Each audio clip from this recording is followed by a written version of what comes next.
In 5, 4, 3, 2, 1. Love YouTube. What up, what up, what up, what up, what up, though? It's cracking. It's goody. It's your boy. It's your man. It's your guy. It's your host, Dub J. We're back at it again. Night vision style. Night lifestyle. Whatever you want to call it. Alright, so on this video, we're going to discuss 6 different content creation ideas for your YouTube channel and or social media page, what have you.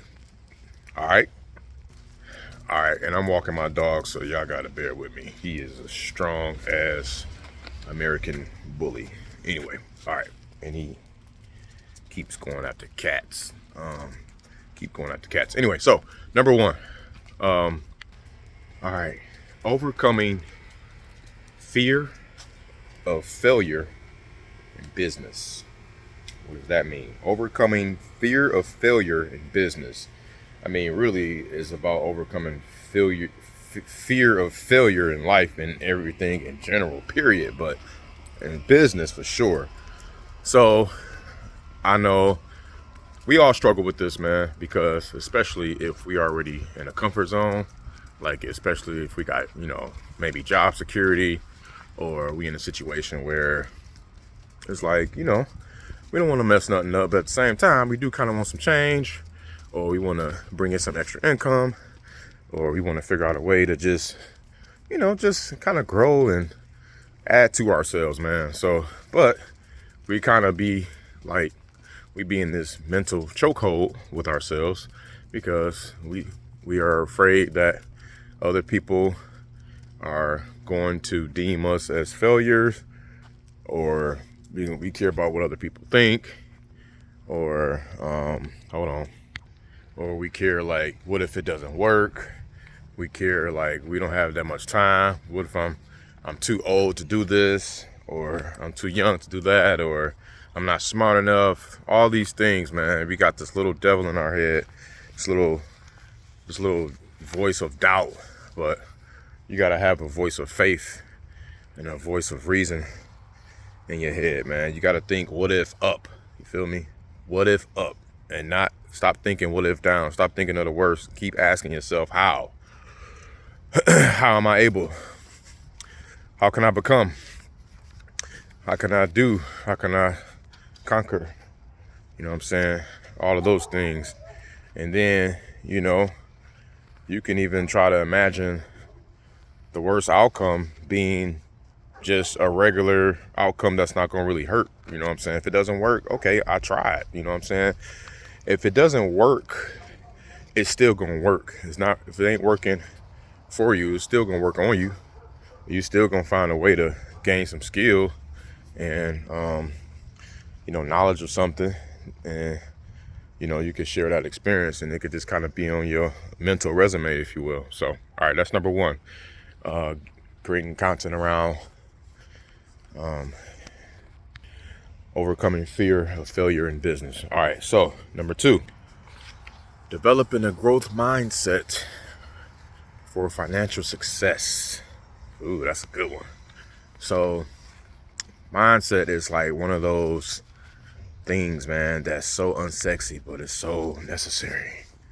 Like, we gotta have the right mindset, guys, especially if we want to become successful, become financially well off. It's like, bro, you can't have stinking thinking. You can't drown yourself and consume yourself with dumb content out here that ain't helping you get further to your goals and to your destiny, to your targets.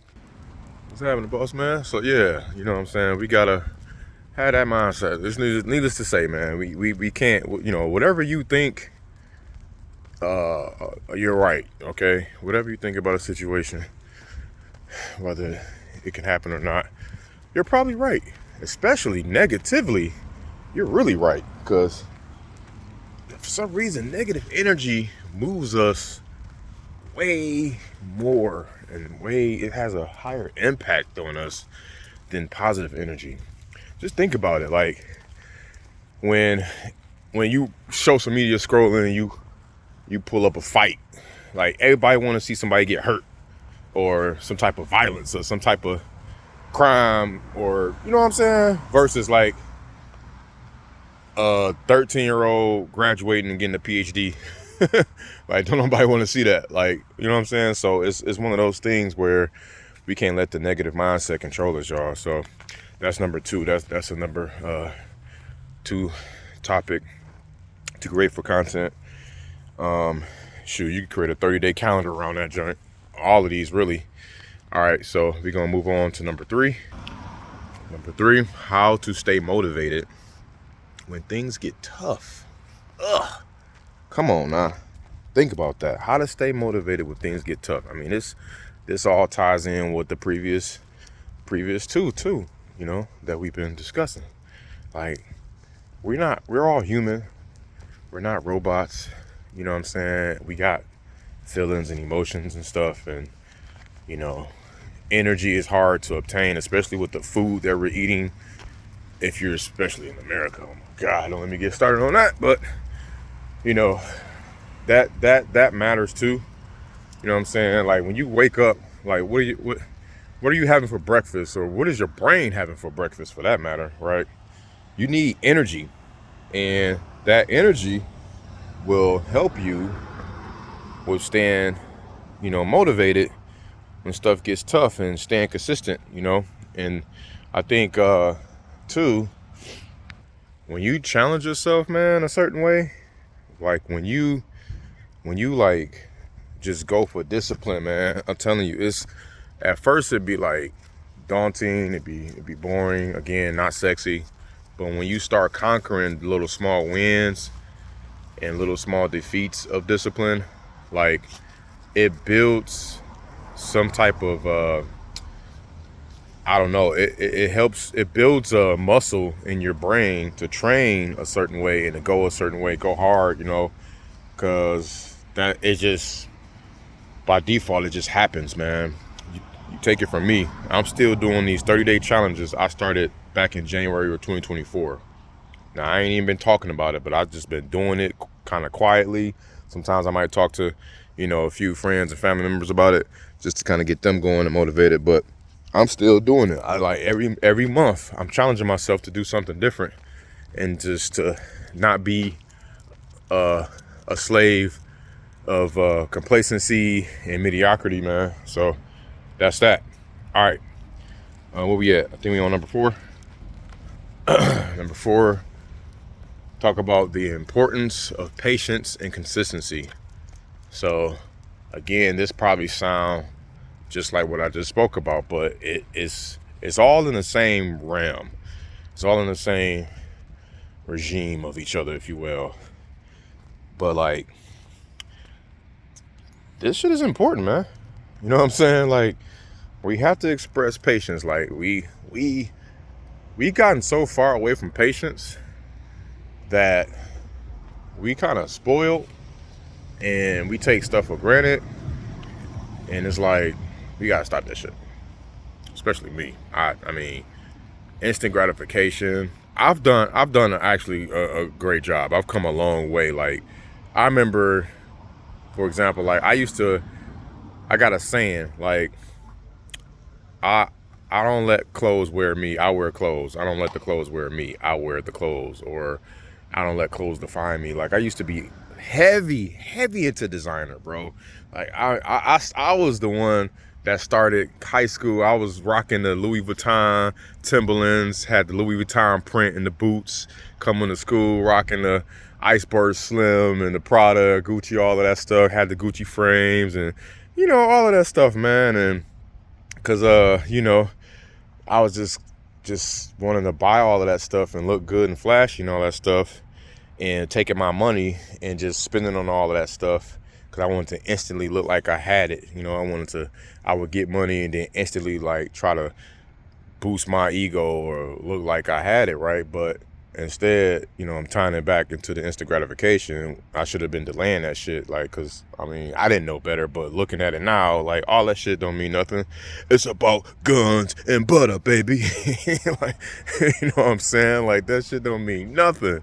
So, you know, if I had to talk to my 18-year-old self, 14-year-old self again back in high school, I'm looking at myself like, son, like, hey, like, take that money, man, and, you know what I'm saying, put a little bit of it up, pay yourself 15% of every dollar you get, man, you know, really 30% rather, and take 33% of that and invest it somewhere, you know, put it in the stock market, on, you know, educate yourself and put it on something that's booming, you know, the tech industry, all of that stuff. I mean, I'm kind of going into a whole rant, but it's all about patience, man. Patience with your journey, man. It's not gonna come overnight. It's just not. And I mean, you may get 0.0001% lucky where something happens overnight, but it's just rare. So you got to have patience over everything, right? And then with that, you know, consistency, right? So having those two run side by side together, parallel together, you patient with something and you consistent with something, bruh. Patience plus consistence equals persistence, and it equals first instinct. Just what came up to me off the fly. Like, you'll start to know off the first instinct what to do going forward after you be so consistent enough and patient enough. What did I say? Consistent, whatever I said, that's not a word. Y'all get what I'm saying. But anyway, I'm getting like 5 calls right now from the same number. I don't know what the hell's going on. It's a potential spam number, and they're calling me from an 888 number. This is like the 5th time they call me when I'm trying to like do this video. So I'm gonna hurry on up and blast through the rest of these. All right, so that was number 4. So let's review. Number 1, overcoming fear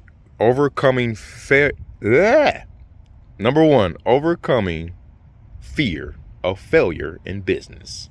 Number 2, developing a growth mindset for financial success. Number 3, how to stay motivated when things get tough. Number 4, emphasizing the importance of patience and consistency. All right, now on to number 5. This all just flows together. Mindful spending versus impulse spending. Man, come on, bro.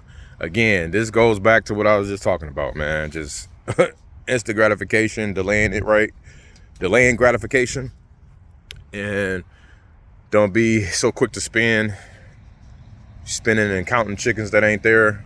Don't count your unhatched chickens and spending your rent money doing all of this and that and the third. That's how we end up in the hole. You know, we got to financially educate ourselves, man. And man, it was crazy. One year, so I had learned how to allocate, you know, money and stuff, right? Because before, you know, it is just be one checking account, money coming in that one checking account, going out that one checking account, right? No, sir, I'm not doing that no more. Hell no. So this was a little while ago, but I had I learned about the envelope system, right? The envelope system, and basically I was doing like a 50% envelope would be all the necessities. Then it'd be like 10% give or tithe, and then it'd be like 10% EDU biz. So I spent 10% of it on education and business. Then another 10% was on play. And then another 10% was on FFA, which is the financial freedom account. So that's kind of like paying myself, right? And then another 10% was like LTTSA account, long term to saving account. So that's like you saving for a vacation, for a car, you like one of those type of like big ticket item gifts that you want to get yourself, something like that. So it was like breaking it down like that. I tell y'all, man, I felt like I had the most money when I made the least amount of money. Like I literally I think I made like 35 grand that year, or like a little less than 40 grand, bro. But I felt like the way I was managing that money like that accordingly, I just felt like I had way more, you know what I'm saying? So I wasn't spending crazy, I wasn't, my impulse buying just went down. And I don't care about all that shit no more. Like, if it ain't an asset, I don't want to fool with it like that. So, like, like, I don't pay a car note. I ain't paid a car. Oh my God. I think I ain't paid a car note since like, ooh, it's almost been 10 years, bro. That's crazy. I ain't paid a car note in 9 years, dog. So, yeah, man, like, I'm serious. Like, I be trying to, like, really allocate and divvy up out here and be smart with it. So, I ain't got all the answers. I ain't doing nowhere as best as I want to be right now, but I'm trying to work towards it, and it's all about financially educating yourself and getting aware. So, sorry that it's real dark, y'all. This is my time that I got to record, and I just got to get it in. So, all right, last but not least, man, we're going to get to the last one, number 6 here, y'all. All right, number 6 is building confidence in your financial abilities. So, I know this is kind of like, it's all kind of similar with each other, but it's still kind of like different. They're like just alluding to each other. Building that confidence, man. Like, I had to build the confidence from number 6. Like, I didn't know what the hell. I'm like, why am I just like living paycheck to paycheck to paycheck? You know what I'm saying? I'm like, this is stupid. So you gotta like just get fed up, and you just gotta like just be like, man, I'm done with this shit, man. I'm ready to change. I'm ready to make a change, because what I'm doing ain't working. So you gotta level up by all this information we got out here. You know what I'm saying? Let's stop scrolling mindlessly, and let's aim for, for a better impact. Come on, man. Nope. Let's go. And basically, you know what I'm saying? Let's just level up accordingly, y'all. It's so much information and so much game out here. It's ridiculous. Check out this YouTuber. Her name is I think it's Vantastic or something like that. She like a financial, she just talks about velocity banking and stuff. She cold with it. I mean, she would talk about how to pay your house off in like 7 years type stuff. You know what I'm saying? Like your whole mortgage and credit cards on top of that. Like, it's EYL, of course, Earn Your Leisure, man. Them guys is, they 5-6 years in the game now. Like, they started a little bit before the pandemic, and now they going crazy. So they talk about a lot of sound financial principles. I mean, there's just so much stuff out there, guys. So, just to name a few. But anyway, I'm gonna get up. That was it. So, we're gonna review again. Number 1, overcoming the fear of failure in business. Number 2, developing a growth mindset for financial success. Number 3, how to stay motivated when things get tough. Number 4, the importance of patience and consistency. Number 5, mindful spending versus impulse spending. And last but not least, guys, number 6, building confidence in your financial abilities. I'm your mans, I'm your guy, I'm your boy, I'm your host, all that, Dub J. I appreciate y'all tapping in once again. Love y'all. Think y'all do something about it. Stay blessed by the best. Proceed with the procedures of the proceedings. You already know what it is. Peace.